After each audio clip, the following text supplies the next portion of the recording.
10 ans d'emprisonnement ferme contre Ousmane Sonko, voire même 1 an à 5 ans de prison ferme, selon les faits en tout cas pour laquelle mu di la patronne de Sweet Beauty, mu di Ndeye Khady Ndiaye, qui a été traite à la barre. Donc peut-être les gars, on revient un tout petit peu sur ce réquisitoire bi nga xamante ni maître El Hadji Diouf moom nee na d'accord ci noonu si moo fay.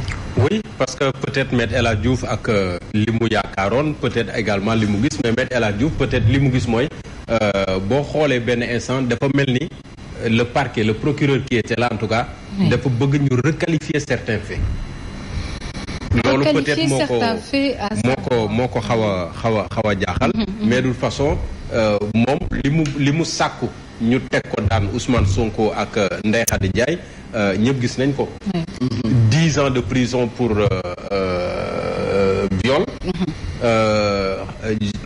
ñaataati 5 xaw ma 1 an pour menace de mort. Voilà, donc autant de peine, parce que faut juste rappeler que Ousmane Sonko il est poursuivi pour viol répété et menace de mort. Léegi procureur def cee boole nan à la jeunesse corruption à la jeunesse. Maanaam gone gu ndaw nga pexe ba wëlbati ko genre yooyu. Donc moo waral peut-être ñetti réquisitoire yi mu def autour de Ousmane Sonko. Pour Ndeye Khady lañ koy toppee mooy diffusion d'images obscènes et incitation à la débauche essentiellement. Foofu également ak ni nga xam ne noonu la ko parquet bi gisee. Mais comme démb tam défense mën nañoo wax ne amul, donc parquet la ñu gis ak la partie civile. Même Ndeye Khady Ndiaye mi nga xam ne dafa ñëw moom tamit ñu koy topp au même titre que Ousmane Sonko donte délit wala crime yi bokkul, parce que nous sommes dans une situation de criminel. Ndeye Khady benn instant elle s'est retrouvée sans avocat. Sans avocat, toute seule. Celui que le tribunal avait commis moom après tamit dafa dem. Donc mu nekk situation bu compliquée. Je ne sais pas si c'est inédit ou pas, mais c'était assez bizarre pour man. Mais bon ak fi affaire bi jóge yëpp depuis 2 ans on parle de ce dossier. Mujjee fii tey on verra le premier, peut-être que chacun avec son appréciation. Yacine, excuse-moi, réquisitoire bi mën nañ ko comprendre du moment que ñëpp xam nañ ne viol dañu ko criminaliser. ñëpp xam nañ loolu viol dañu ko criminaliser, donc 1 an ba 10 ans peut-être loolu nit ñi mën nañ ko comprendre. li si des kay moo di prouver ndax viol am na wala viol amul, loolu appréciation àttekat bi la gannaaw ba mu dégloo témoins yi ak les concernés bi ñu koy wax pour le moment Adji Sarr moom moo teew wax avocat am, mais kii di Ndeye Khady Ndiaye également moom moo teew, mais malheureusement et puis ñu bëri loolu moo leen pincement boobu lañ ci am muy le fait que Ndeye Khady Ndiaye ñëw fa mais ay avocat am dañoo mujjee dem bàyyi ko fa. Et puis Ndeye Khady ak situation bi mu ñëwee jigéen nekk en état de grossesse. Waaw état d'âme ba muy nekkee loolu yëpp mu war a moom it fas yéene défendre boppam boo ko laajee mu ne yàlla laa yaakaar. Si koo xam ne nag def na ci la mu mën. Parce que boo gisee moom ak El Hadji Diouf bu ko El Hadji Diouf laajee bëggu ko tontu. Tout à fait. Parce que bëggu ko tontu sans son avocat. Mais comme procès la ñu nekkoon bon. mi ngi noonu. Alors Mamadou Fofana, très rapidement. Oui, je crois. J'ai pu lire votre message. li ci gën a am solo mooy tey assisté nañ procès parce que c'est vrai que dëkk bi quand même république nañ nekk te bu ñu waxee république aussi am na li nga xam ne moom mooy les piliers te loolu dafa mat ñu sàmm ko xaj na doxalin bi c'est discutable parce que lépp mënul parfait dans la vie. Mais quand même am na ci considération yu bëri yoo xamante ne nii lu mat a bàyyi xel muy les droits d'un prévenu muy taxawaay bi nga xam ne procureur bi da koy am muy juge bi nga xam ne dafa war a àtte ak la nga xamante ne nii moom mooy dire le droit ki nga xamante ne nii ay témoin nañ par rapport ak li nga xam ne moom nañ leen woowee foofu ak taxawaay bañ ca war a am mais également ak défense bi nga xam ne tamit war na mën a am ci fànn bu nekk. Donc loolu ay principe la yoo xamante ne nii ci déroulement wu procès dafa nekk loo xamante ne nii lu am solo la. Un prévenu peut-être bu laaj pour ñu jox ko pour mu mën a am pour mën a justifier par rapport ak lu bëri boo teniree procès sans lui am na ci yu bëri yoo xam te ne nii peut-être doo ci mën a avancer parce que Adji Sarr moom moo wax ay témoins wax ñii à charge ñii à décharge Ndeye Khady Ndiaye également ni nga xam ne ñu ngi koy wax sànq mu retrouver pratiquement seul autour de sa personne donc yooyu yëpp nekk na yoo xamante ne nii ay considération la yoo xam ne da nga koy bàyyee xel ci biir procès bi maintenant on dira que oui Ousmane Sonko waroon na wuy si parce que loolu moom moo doon yoon oui waroon na def kéemtalaay kàttanam ba teew parce que su boobaa dina mën a dindi yenn tuuma yi nga xamante ne nii ñu ngi ko teg ci ndondom effectivement l'idéal c'était ça pour que même bu fekkee ne Adji Sarr wax na keneen wax na moom it mu wax et su boobaa le juge ak l'opinion bi nga xam ne aussi dañ ci am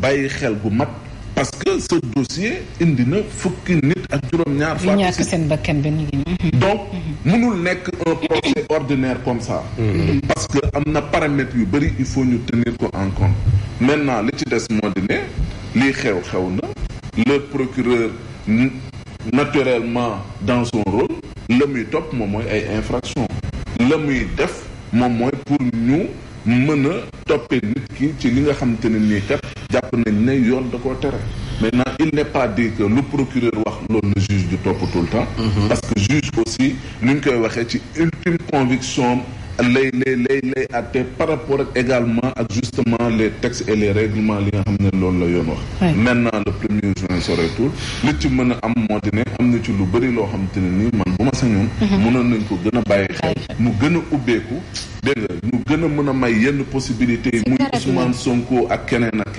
mu gën a mën a may ñëpp mën a am plus de lecture boo xamante ne nii dinañ mën a xam ne kat lii de fii la war a par rapport ak préoccupation bi nga xam ne Mamadou Fofana wax na ko muy présence Ousmane Sonko ak nag li ñu sàkko ñu dàq ñoom ay avocat ñu dàq procès bi may ngir ñoom la prochaine fois ñu fexe ba Ousmane Sonko mën a ñëw mën a jàkkaarloo àttekat bi moom juge bi démb xamal na leen ne peut-être courtoisie moo tax ma may leen di leen déglu ba ngeen di sàkku ñu renvoyé ko mais yéen a gën a xam seen client bu ñëwul waru leen sax jël parole loolu moom au moins moom wax na ko nee na peut-être par courtoisie moo tax man ma déglu leen ba ngeen di taxaw naan da ngeen may demander à ce que ñu renvoyé mais xam ngeen ne waru leen sax mën a jël parole voilà ñuy revenir un peu rek ci li nga xam ne moom moo xew mais xam nga man dans le fond man daal c'est vrai que procès bi am na mais il faut remonter Fofana wax nga fii 5 ñaata mort 17 en tout cas xam nga gendarme bi mu perte loxo am ay boutique xale bi gaañu boo xam dégâts collatéraux voilà les dégâts collatéraux au plan économique kenn gisu leen ko 23 morts les dégâts collatéraux au plan économique mais il y a beaucoup de dégâts collatéraux mais l'arrêt du fonctionnement de tchak ñaata emploi la les boutiques les biens d'autrui saccagés femme boo xamante ne Pikine ñuy yàq magasin kenn xamul ndax prêt bancaire la jël wala dégg xale boo xamante ni moom chaque jour yaayam daf ko doon yóbbu 2000 francs pour mu mën a kii xale bi tout ça et il faut bien qu'on connaisse mais un aboutissement il faut qu'on arrive à tourner cette page amul leneen mais on peut pas s'arrêter c'est-à-dire benn problème privé mënul téye Sénégal quoi il faut ñu avancer et pour que ça avance il faut qu'il y ait procès xawma ndax ça maintenant ce sont les spécialistes d'autant plus que les deux parties réclament voilà et puis en plus les deux parties ñoo ko réclamé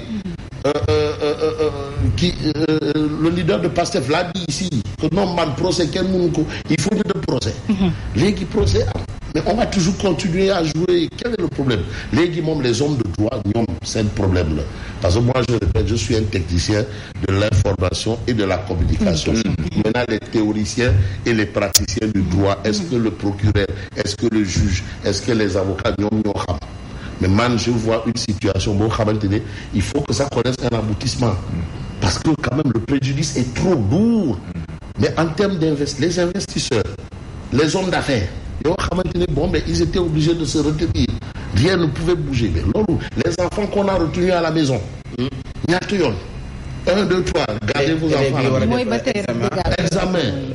Mais tout ça là aussi, il faut me dire. Les choses ce serait d'ailleurs intéressant que ñu xam le Sénégalais ordinaire, le Sénégalais de la rue, lu mu xalaat ci procès bi démb, comment les gens l'ont vécu, parce que quand même ce procès. Non, chacun a benn reportage peut-être ñu dégg ko après Tidiane Diallo non, non, chacun a son point de vue, mais la République, l'état de droit, les institutions, mais ça quand même, on ne va pas quand même fouler aux pieds ces choses-là. Sinon, à quoi ça sert d'avoir... Mais quand même... Alors, un procès criminel sans défense, Mambénia, peut-être m'interpeller si la dame Adji Sarr par rapport à la posture de Demba. Non, mon défense, mon assuré. Elle a été bien coachée, comme ni coachée, man, parce que gis nga Adji Sarr depuis le début lu mu doon wax li ma bëgg mooy procès. xam nga ki nga xam ne 2 ans lu ëpp 2 ans yaa ngi naan procès laa bëgg kooku teel na préparé boppam avec Ousmane coaching moom def na ci boppam ne dafay dem procès donc ñenn ñi jàpp nañ ne peut-être Adji Sarr moom elle a été bien préparée xaw ma sponsorisée par qui, mais en tout cas moom gis nañ assurance bi nga xam ne moom la àndaale démb bu muy ñëw sa tribunal amul dara lu nga xam ne daanaka di nga ko gis Adji Sarr bu lay wane ne peut-être mi ngi tergiversé si li muy wax ak yooyu yàgg na préparé boppam dañu ko préparé am déet loolu moom mën na ko tontu boppam mais xoolam Ndeye Khady Ndiaye bi mu ñëwee moom it assurance la ñëwee certes am na état bu mu ñëwee mu nekk en état de grossesse toll ci juróom-ñetti weer jigéen wérul la ñu wax mais buy défendre boppam na boppam si nu mu mën a défendre boppam da ngay xam nga procès lan la ça ne veut pas dire que ne boo ñëwee procès dañ lay jàpp tëj amul procès layoo la par exemple procès amoon na fi benn responsable politique bu APR bi ñu ko téyee fii ci wàllum viol mais dafa ñëw dañ ko téye mu ñëw mais défendre boppam fu mu mujj bénéfice bi du dañ la bàyyi nga dem toog da ngay ñëw nga layoo maanaam man la du man bi yow lii nga ne moom nga may toppee nga andi ses preuves man samay preuves mais juge bi apprécié. Mais Fabrice, selon les dires en tout cas de Adji Sarr ci tey ji nga xamante ni quotidien Yoor posé na question bi ou même sax c'est pas une question on va dire entre guillemets, est-ce que Ousmane Sonko peut véritablement être condamné dans ce dossier?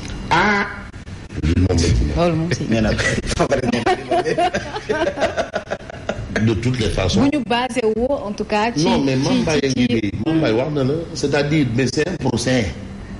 C'est un procès. Il y a beaucoup de procès pour viol mais qui finissent au bénéfice du doute. Bon, si tu as le mot, mais il y a des procès pour viol qui finissent. Bon, certains, plus c'est déjà dès le départ, c'est un complot. Bon, ils sont logiques avec eux-mêmes. Mais c'est pas, il y a un problème. Affaire Mambay, justice, gomme justice. Mais recours, finalement, c'est là aussi il y a des problèmes, quoi. C'est-à-dire il y a des contradictions. C'est pas être contre, parce qu'on est arrivé à une situation, même, mais il y a un préjudice. Même au plan des relations humaines, il y a beaucoup de gens qui ont perdu leurs amis proches à cause de cette histoire-là. Ah si. De cette forte dérive. Non, attends. Maintenant, tu émets ton avis, c'est-à-dire tu n'as plus le droit de donner un avis. C'est-à-dire, si tu n'es pas d'accord, tu es contre. C'est ça aussi que ça a amené. Il y a beaucoup de phénomènes. Le phénomène, les effets collatéraux, réseaux sociaux. Non, ne vous contentez pas de voir il y a des effets collatéraux matériels, un effet, des effets au plan matériel et au plan immatériel. Attention, il faut voir tout ça. Donc, moi, je préfère... En tout cas, on tourne cette page-là. Délibéré le 1er juin, vous savez là. Oui, le 1er juin, ce sera un autre jour. Un autre jour, ce sera un autre jour. Mais le 1er juin également, bon, même si Ousmane Sonko n'est pas là, peut-être que le verdict pourrait lui être favorable, on ne sait pas. Mais et si maintenant on le relâche au bénéfice du doute, qu'est-ce qu'on va dire? Mais justement, parce qu'il faut rappeler tout à l'heure que nous sommes dans un pays de droit. Et le tribunal est là également pour favorable. Peut-être que Nico Khalaté, yo. Oui, non, mais Tribune en a parlé. Et Tribune a parlé de ça. Ça peut avoir lieu. C'est juste pour préciser que c'est pas parce qu'il est là, c'est pas parce qu'il est là qu'il sera condamné forcément. Non, d'accord. En attendant, 7h45. moo jot ba tey yéen a ngi en direct sur Zik FM ak Sen TV waxtaan bu ñu ci continué woon ba léegi nii xam naa ne duñ ci jóge waaye tey boo demee sax kës amaana loolu la ñuy waxtaanee peut-être il faut même yeneen émission yëpp. il faut qu'on parle de Serigne Saliou Gueye. bu soobee yàlla il faut oui on va revenir sur Serigne Saliou Gueye très certainement. ndax la nga xam ne man sama genre gi moom donc du ñu ay journaliste ndax man dañ maa balaame ba léegi. dañ ma fàtte ca balaam ba. te yoragoo carte donc mën a am carte. bëri nga ci ay morom. voilà bari na lool nag. te bëri naa ci ay morom yi nga xam ne. insulter les gens leurs parents. menace de mort.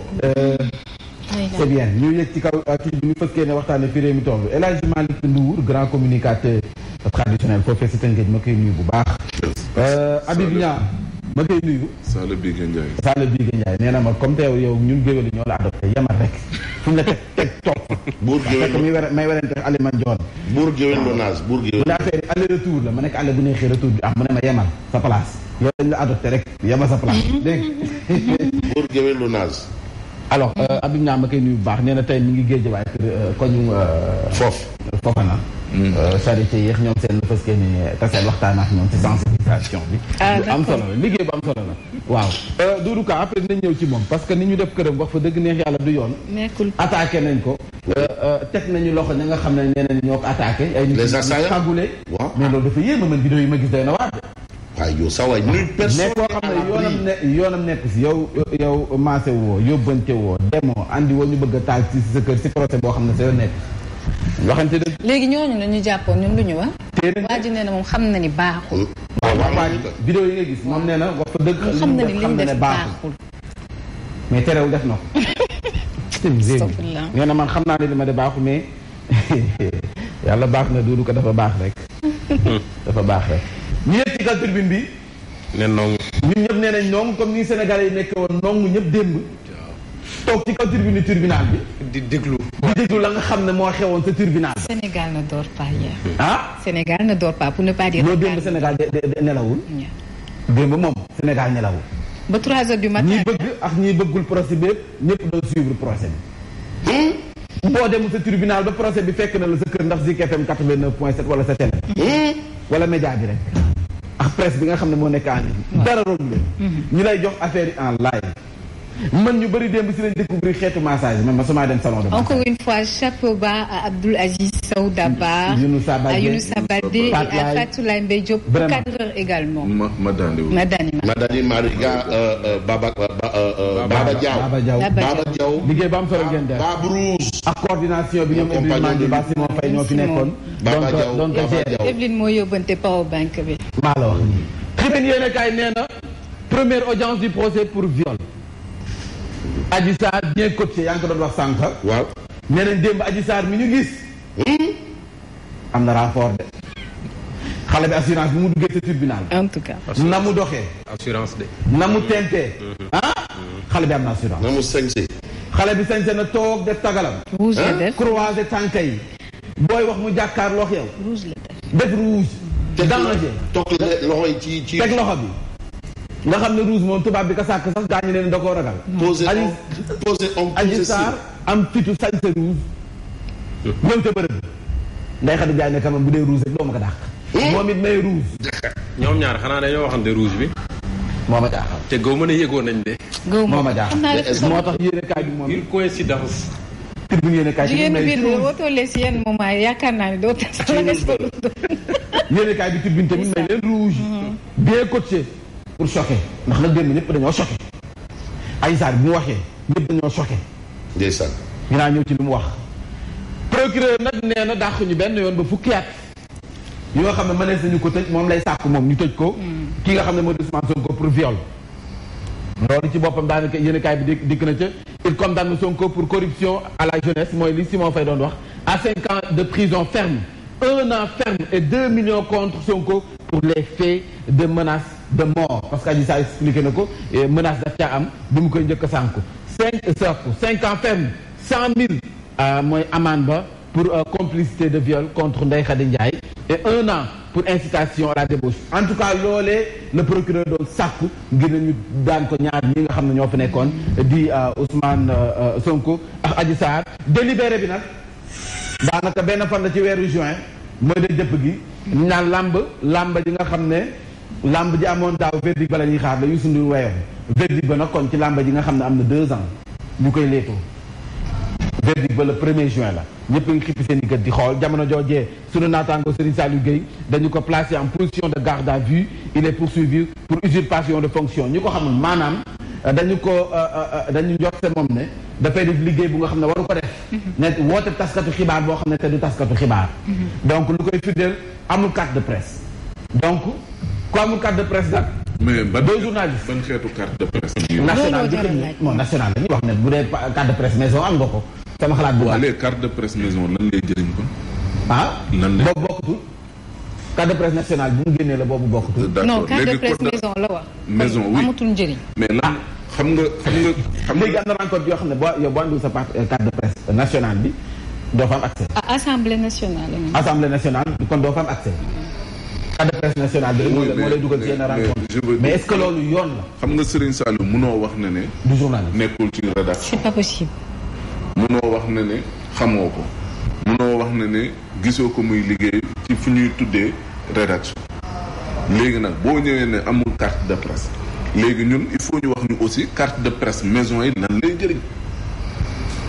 loolu tamit dafay am solo parce que ñi ngi wax ne dañuy defar ay carte de presse journalistes yi ñi ngi dem nànk par nànk ku ci nekk mi ngi uti carte de presse et jusqu'à présent pas à ma connaissance en tout cas que ne arrêté nañ lu jëm ci wàllum obtention justement de ces cartes de presse maintenant est-ce que yéexu ko am cela veut dire que tu n'es pas journaliste wala yéex a def démarche yi dafa tekki ne doo journaliste or tu es dans un organe de presse boo xam ne reconnu et connu mais ça pose problème loolu lii bu amee loolu mooy ñeneen ñu amul carte de presse ñëpp kon ñi ngi en danger parce que bu fekkee ne sur la base de la carte de presse nationale nañuy reconnaître ne kii journaliste la ak kii du journaliste d'accord kon fi mu usurpation di daan nañ ko teg nale oui man loolu laa gis parce que bu fekkee ne ñun journalistes yi ci boppam dañoo nekk ci organe nga am diplôme de journalisme jaar ci école nekk dans un organe de presse mais lii mënoo ko dindi ne kii du journaliste muy exercer nga dem boo demee ci ki nga xam ne moom mooy son employeur ñu reconnaître ko jox ko licence ne ko organe de presse nga ci wàllum tasum xibaar ngeen nekk mu jël nit di ko fa employé kooku am diplôme reconnu par l'État du Sénégal ne kii école bi mu génnee école de journalisme la mais kooku est-ce que parce que amul carte de presse boo ko téye mën nga ne usurpation de fonction la il faut foofu la problème parce que ñun ñëpp parce que ab bu fekkee ne mbirum Serigne Saliou dafa jàll ci dañ ko ci loolu mais ñun ñëpp ñun itam danañ ñu lool ñun ñëpp on est en sursis maintenant nag CORED ak waa CAP il faudrait que ñu wax ak État du Sénégal par rapport ak cette situation là nous les journalistes ñoo demandé nañu assainir le milieu ñëpp d'accord nañ ci il faut teg nañ ay critères dem nañ ba ci moo taxoon ñu demander à ce que nous assainir aussi le milieu oui non mais c'est normal parce que il faut ñu xam kan mooy journaliste ak kan moo dul journaliste oui parce que à un moment donné aussi doo comprendre kan mooy journaliste ak kan moo dul journaliste leneen li ñu war a comprendre le cas de Serigne Saliou Gueye moo ñu dal ñun ñëpp parce que nous sommes en sursis en fait parce que bu dee cas bëri na ci ñoo xam ne à commencer par man amuñu carte nationale de presse oui parce que matériellement techniquement peut-être sama genre le temps nous manque de la communication te loolu li may wax nii dal na ñu bëri parce que waa ministère ñu ngi may dégg waa CORED également ñu ngi may dégg moi j'ai été interpellé sur ce cas mais comme wax ma ne ma yéen chef rédaction yi moom ñun xam nañ ne bëriwu leen jot mais quand même il faut faire l'effort parce que la carte de presse est exigible depuis un certain temps depuis un certain temps mooy waral booy dem palais ñu ne la sa carte nationale de presse bu dee couverture moo la fa yóbbu Assemblée nationale pareil mais ça ne doit pas être une raison pour ne pas reconnaître le statut de journaliste à mon avis parce que sinon nous sommes en sursis. J'ai vu d'ailleurs un post hier de Ibrahima Lissa Faye qui est très actif dans ce domaine mais il dit qu'il y a danger. Il y a danger. C'est la presse qui est en danger. Il y a danger donc vraiment les moom pour man nañ ko teg de côté quoi. nañ ko teg de côté. Le ministre est interpellé nan la tuddati Moussa Bocar Thiam. Les patrons de presse ak ñi nga xam ne mooy waa CORED muy convention des jeunes reporters SYNPICS ñëpp il faut ñu mobiliser wu par rapport ak également loolu parce que loolu mënul prospérer mënuñu ko nangu ci li nga xam ne tant que demuñu ba nga xam ne ñi nga xam ne ñoom ñoo yor tey la régulation justement de ce secteur là ak li nga xam ne moom mooy joxe carte de presse ñooñu ne kat dañ doon délivrer carte de presse yi arrêté nañ ko su boobaa nag bu nit ki amul su boobaa mën nga ko toppee ne demoo uti ji carte de presse mais ku la ne tey jii nii nit ki mënul dem uti ji procédure parce que fi ngay dem mooy wane ne journaliste nga d'abord bu fekkee amoo diplôme mais ton employeur bu fekkee joxagu la attestation de travail bi ñu koy laaj est-ce que yéexaay boobu noonu parce que tamit mën na am yeneen yoo xam ne doo maîtriser woo ko mais bu fekkee loolu jotoo ko wala nga yéex ko jot buñ la téye ci diggante bi ne la doo journaliste te nga nekk ci maison de presse aussi loolu ça pose problème. mais le témoin xam nga Serigne Saliou Gueye il signé dans le témoin. Journal Le Témoin seen biir pub Mamadou Oumar Ndiaye qui peut dire qu'il n'est pas journaliste dans ce pays. Yo, Le Témoin 30 ans nga nekk directeur de publication plus de 30 ans. Et tu fais partie des gens qui ont un peu fait la promotion de la presse en fait la nouvelle convention des journalistes là. Yo, tu en fais partie. Mais pourtant moom amul carte nationale de presse. Et il avait même fait un édito pour dire que non, moi je suis pas journaliste. Bref. xëy na waar xam naa ni Kaala danañ ci dellu si waat si kanam Mambay jël nañ ci sa temps. Mambay moom dafa am solo moom vraiment dëgg yàlla am na solo.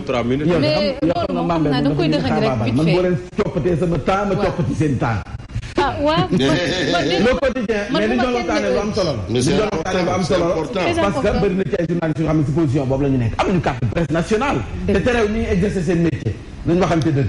waaw nañ waxante dëgg. le quotidien nee na wax fa dëgg neex yàlla ñëwaat leen kon ci procès Adji Sarr Ousmane Sonko bi nga xam ne démb moo la mbéréem ay révélation yu torride yu nga xam ne daanaka Adji Sarr def na ko ay wax yu nga xam ne nii loxo dafa dar gémmiñ démb ay loxo dafa dar gémmiñ déballage baa ngoog l'info yéene kaay ne maa leen ciy jox quelques détails ndax nag du ma wax yoo xam ne ni interdit au moins de 18 ans la parce que ay xale ñun ñuy déglu mais danaa leen ci cofal as tuut je l'ai trouvé nu il était en possession de 2 armes kan lay wax ak kan mooy wax Adji Sarr noonu la tuumalee ki nga xam ne moo di Ousmane Sonko ce qui m'a fait peur mooy ngànnaay yooyu il m'a alors rassuré en me disant qu'il sort sans ses gardes du corps il doit être armé couvre-feu la woon buy génne nee na moom bu àndul wax ay garde corps am kon dafa yor ay ngànnaay loolu nag Adji Sarr moom moo ko wax à la fin du massage il m'a dit que ce n'est pas terminé il m'a forcé à m'allonger par terre m'a versé de l'huile et m'a tout en jàpp RFI ñoom seen ñoom kii bu samay kàddu nag moom moo wax Adji Sarr détaille les types de massage tonifiant manuel l'épilation waxuma ba tey Adji Sarr mooy wax ba tey kon ay épilation sax am na ci kii ba dans la finalité dit-elle et que le client doit jouir après une na déedéet wala ma odd ko rek temps bi jot na jot na moo tax Walf Quotidien nekk li nga fi wax ni yëpp c'était tonique à la barre démb doy na waar loxo dana gémmiñ procès la bu nga xam ne nii sans défense ndax nag nee nañu kii di Ndeye Khady Ndiaye daanaka moom moo fa nekkoon doon layal boppam Ousmane Sonko ñëwul ay avocat am génne kon nag kii nga xam ne moo di Adji Sarr moo fa nekkoon ak ay avocat am mu ngoog yéenekaay bi daal na ci dikkan yéenekaay bi également ñëw ci li ma leen di wax sànq sa Ziguinchor le domicile de Doudou Ka attaqué par des individus encagoulés en tout cas am na suñu nga xam ne teg nañu leen loxo d'accord nañu ñoom ñoo ko def wax nañ ña nga xam ne jàpp nañu peut-être ñoo leen yebal mu ngoog bee boo ngeen xamee ko noonu ñoo xam ne seen yoon nekk yow te dëgg neex yàlla ñu bëgg taase bi kër dana doy waar donc dañ ci bàyyi xel réew mi nga fi mu toll nii nag li waykat boo wax li daw na yaram dañ ci bàyyi xel de yéeme na de le point dafa ñëw ci professeur Aliou Sow ministre bi ñu dénk wàllum culture nee nañu nag fu mu nekk nii moom wax fa dëgg na yàlla culture bi def ko ci point de mu ngi koy liggéey ni mu ko war a liggéeyee ndax nag diggante Rabat ak CAN bu 2023 maanaam Maroc professeur Aliou Sow ministre bi si boppam son homologue marocain Mohamedou Beydi Ben Saïd daanaka moo ko invité mu àndoon ab délégation bu mag daal di fay dem ñu may ko mu visiter li nga xam ne moom mooy musée international de la Sira bu ngën ji mbindeef civilisation islamique ba bu ISESCO bu Rabat film Banet ak Adama bu Sénégal daanaka dañ ko sélectionné woon pour la Palme d'Or ca CAN 2023 professeur Aliou Sow ministre bi ci boppam di si def liggéey bu am solo jamono ji ci wàllum aada ak cosaan ñu jëm ci Odia. aywa Odia tey fu mu génne Odia certainement moom it ma nga ca procès ba rek. Odia génne nañ ci anamu. te ñu nekkoon ca procès ba ma nga noonu. mu ngi noonu. Odia foofu la génne. Pour la première fois mi-temps loolu ku ko wax Ousmane Sonko on me dit qu'il y a attaque défense moom moo wax loolu en tout cas gis nañu Adji Sarr sañse bu lu xonk ensemble maillot bu xonk la sol ak ay bas yu xonk sol ay coquettam solul ay crampons bal bi Sweet Beauté la jàkkaarloo ki nga xam ne moo di Ndeye Khady Ndiaye mi ngi nii soxna si mooy deuxième masseuse bi ñu wax moom li mu wax yëpp daanaka dafa dugal ki nga xam ne mooy Adji Sarr moom li mu wax dafa gën a jege waxi ki nga xam ne mooy Ndeye Khady Ndiaye docteur Alfousseyni Gaye moom it démb jàkkaarloo na àttekat bi juge ba nekk ne Sonko nga ca ginnaaw sa biir camp ya ay barricades yi ñu ko defal comme ni mu ko dundee jamono ji foofee sa diwaanu Ziguinchor ndaw yi barricade li nga xam ne mooy yoon ba foofu la Odia génne ci actualité bi la résumé di procès bi dox si diggante Adji Sarr. aywa lan moo gën a fës si xibaar yi tey. réquisitoire bu procureur bi jàppale ne kon benn